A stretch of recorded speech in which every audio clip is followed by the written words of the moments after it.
Tidak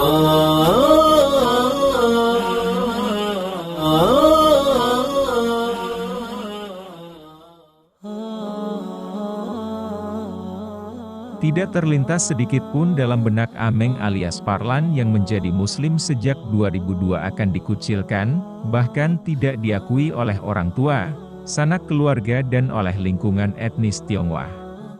Rongrongan demi rongrongan datang dari orang tua dan sanak keluarga ketika dirinya harus memutuskan akan keluar dari kepercayaan sebelumnya. Tetapi dengan keteguhan dan kemantapan yang ia yakini akhirnya dia memutuskan menjadi mualaf. Meskipun harus terbuang, terusir dari keluarga besarnya dan lingkungan sekitar yang tidak lagi menganggap Ameng yang dulu lagi, melainkan sosok manusia yang berubah setelah memeluk agama Islam menurut pandangan etnis Tionghoa. Tetapi hari demi hari ia lewati dengan penuh duka.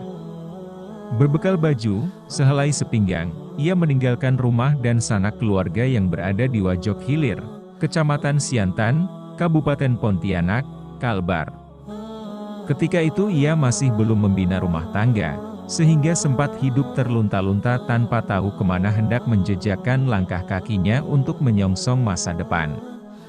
Saya waktu itu sempat tidur di sebuah masjid di kawasan Wajok Hilir dalam beberapa minggu, yang terkadang makan 1 atau 2 kali dalam sehari itu pun atas belas kasihan warga yang prihatin melihat kondisi saya. Kata Parlan yang kini sudah mempunyai 2 anak buah hati pernikahannya dengan Sumiati.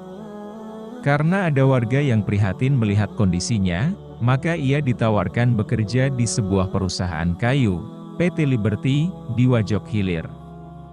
Setelah mendapat pekerjaan, kondisinya lambat laun mulai membaik. Hari demi hari ia lalui dengan penuh sukacita sambil memperdalam agama Islam. Hingga tibalah ujian yang kedua yang ia alami, yaitu ketika terjadi pemutusan hubungan kerja, PHK, secara besar-besaran oleh pemilik perusahaan pada tahun 2005. Ia salah satu dari ratusan karyawan yang terkena PHK, akibatnya Parlan harus banting setir untuk meneruskan hidupnya. Dalam masa sulit itulah ia bertemu dengan Sumiati yang kini menjadi pendamping hidupnya.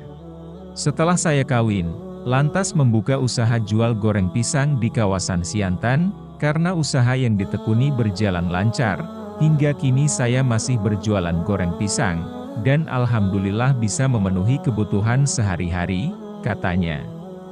Menurut dia, kisah etnis Tionghoa mualaf seperti yang ia alami, hampir terjadi di kebanyakan warga Tionghoa yang menjadi muslim.